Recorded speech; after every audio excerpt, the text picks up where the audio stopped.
তো ভিউয়ার্স আসসালামু আলাইকুম। আশা করি সকলেই ভালো আছেন। তো আজকে আমি দেখাবো কিভাবে একটি ৬ সাইড গোল জামা বা ৬ সাইড মেক্সি কাটিং করা যায়।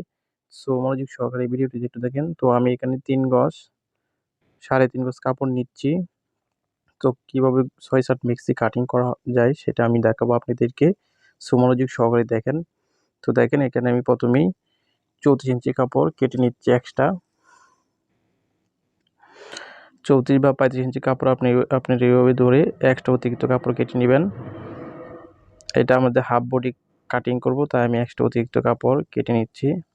দেখেন, তারপর আমি কাপড়টি ভাঁজ করে নিচ্ছি উল্টা ভাঁজ। মূলত এটা চক দিয়ে মার্জিং করব, এর জন্য আমি উল্টা ভাঁজ করে নিচ্ছি।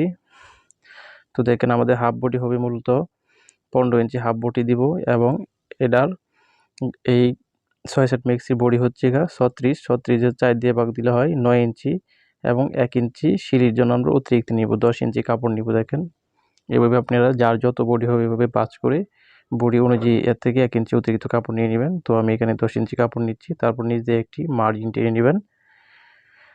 তারপর সেম ২ ইঞ্চি বা ১.৫ ইঞ্চি উপর দিয়ে আরেকটি মার্জিন টেনে নেবেন সিলির জন্য অতিরিক্ত এক্সট্রা কাপড়। তো দেখেন, তারপর এখান থেকে আমরা সেই হাফ বডিটির মাপ নিব।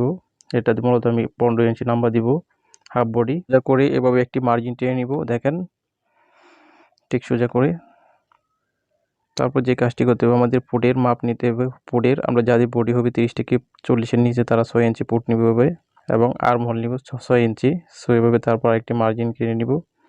এখন দেখেন আমরা যদি আপনারা গোলগলা কাটিং করেন, তারপর এভাবে মার্জিন টেনে নিয়ে যদি আপনারা গোলগলা কাটিং করেন তাহলে ২ ইঞ্চি দিতে হবে পার, এবং লং দিতে হবে ৫ ইঞ্চি যাদের বডি হবে ৩০ থেকে ৪০-এর নিচে। তারপর এভাবে মার্জিন টেনে নিতে হবে। তারপর হাত দিয়ে শেপ দিতে হবে এভাবে গোলগলাটি। দেখেন আর্ম হোলে কীভাবে আপনারা শেপ দেবেন, ১ ইঞ্চি পরিমাণ দূরত্বে শেপ দিতে হবে। দেখেন এখন বডি নিচ্ছি ৯ ইঞ্চি ৪ নং ৩৬, নিচে নিব ৩২, ৩২-এর অর্ধেক হচ্ছে ১৬ অর্ধেক ৮ ইঞ্চি, এবং ১ ইঞ্চি নিব আমরা অতিরিক্ত, এখানে টিকেন হবে। সো দেখেন ১০ ইঞ্চি আমরা এভাবে কাটিং করে নিচ্ছি মার্জিন অনুযায়ী। আমাদের মূলত এটা টিকেন হবে এই হাফ বডির মধ্যে, এর জন্য আমরা উপরে নিচে ১০ ইঞ্চি নিচ্ছি। তারপর সেই মার্জিন অনুযায়ী আমরা কাটিং করে নেব আমাদের সেই বডিটি। এই ৬ সেট মেক্সির মূলত লং হবে ১.৫ ইঞ্চি এবং বডি হবে ৩৬, নিচে হবে ৩২।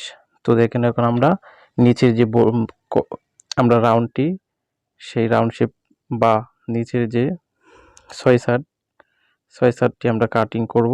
তো দেখেন ১৫ ইঞ্চি আমরা অতিরিক্ত বাদ দিয়ে আমরা সেই ৬ সাইডটি কাটিং করব।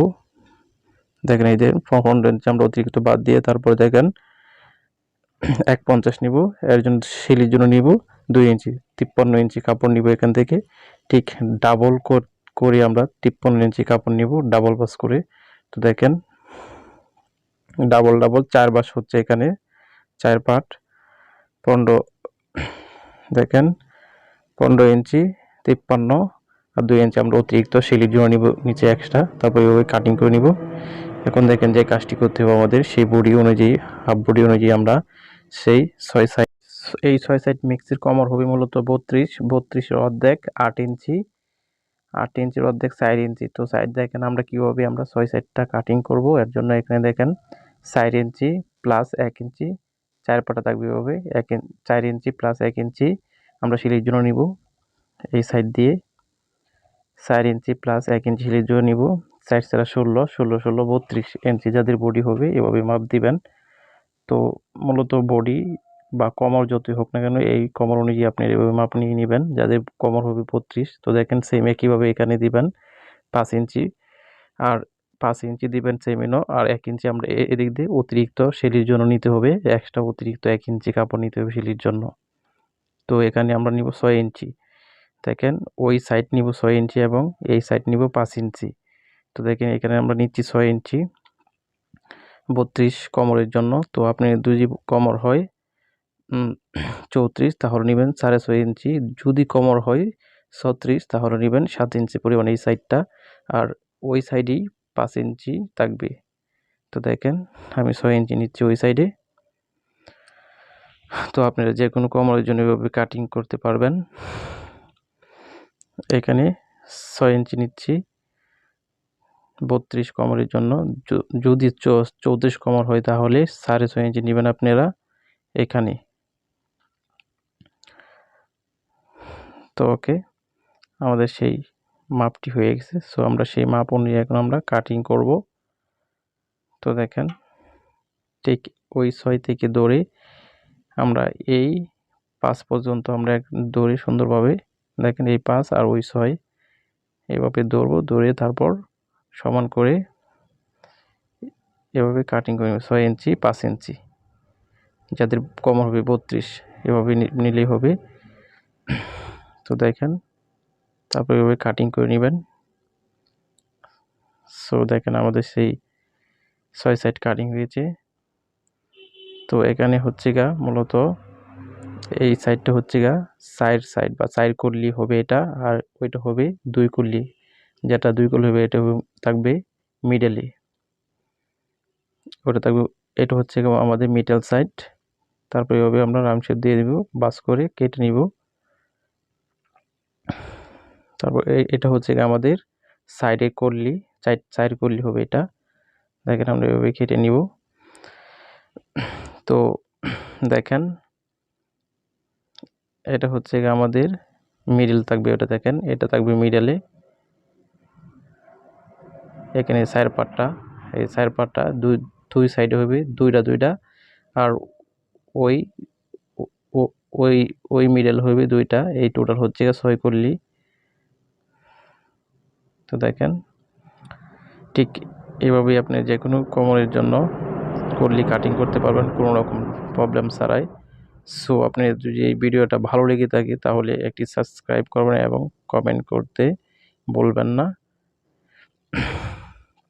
দেখেন তো আমরা হাফ বডিতে কীভাবে টিকেন দিব, দেখেন 4 ইঞ্চি দূরত্বে আমরা একটা মার্জিন করে নেব। তারপর 1 ইঞ্চি পরিমাণ টিকেন দিব আমরা। দেখেন এইভাবে আমরা মার্জিন টেনে নিব, ঠিক এখানে ইঞ্চি দিয়ে কেটে নিব। এটা আমাদের টিকেন হবে সামনে বা পিছনের পার্টটায়। সো তো টোটাল 13 ইঞ্চি লম্বা দিয়ে হাতা কাটিং করে নিব। দেখেন 2.5 ইঞ্চি প্লাস 2.5 ইঞ্চি দিব। তারপর এভাবে মার্জিন করে আমরা শেপ দিয়ে দিব 2.5 ইঞ্চি নিচে। আমরা এটা হাতের মোহর হবে 10 ইঞ্চি, 1 ইঞ্চি অতিরিক্ত নিব সেটির জন্য। দেখেন তারপর এভাবে মার্জিন টেনে নিব, ঠিক মার্জিন অনুযায়ী আমরা হাতাটা কাটিং করে নিব। তারপর হাতার মুখ কাটি হবে যেটা হবে মূলত রুমাল হাতার পট্টি বা মুখ, 4 কোনা হাতা বলে এটাকে, অনেকে বলে 4 কোনা বা রুমাল হাতা। সো দেখেন কিভাবে কাটিং করতে হয়। দেখেন 8 ইঞ্চি, দেখেন চতুর্দিকে 8 ইঞ্চি আমরা নিব। তারপর সমান করে কাটিং করে নিব এভাবে একটি বাস করে। তারপর যে কাজটি করতে হবে এভাবে আরেকটি বাস দিয়ে আমরা সমানভাবে কাটিং করব। দেখেন কাটিং করে নিব সমানভাবে। ওকে, তারপর আমাদের হাতের মোহর হবে 5 ইঞ্চি, 5-এর অর্ধেক 2.5 ইঞ্চি। আমরা 2.5 ইঞ্চি পরিমাণ এখানে হাতের মোহরা কাটিং করব। দেখেন 2.5 ইঞ্চি, ঠিক 2.5 ইঞ্চি দিয়ে আমরা মার্জিন টেনে নিব। তারপর 2.5 ইঞ্চি আমরা একটু গোল রাউন্ড শেপ দিয়ে কাটিং করে নিব। দেখেন আমাদের সেই কাঙ্ক্ষিত রুমাল হাতাতে কাটিং হয়ে গেছে। সো আপনারা যদি আমার এই ভিডিওটি ভালো লেগে থাকে তাহলে সাবস্ক্রাইব করবেন এবং লাইক এবং কমেন্ট করতে ভুলবেন না। তো সুস্থ থাকবেন, ভালো থাকবেন, আল্লাহ হাফেজ।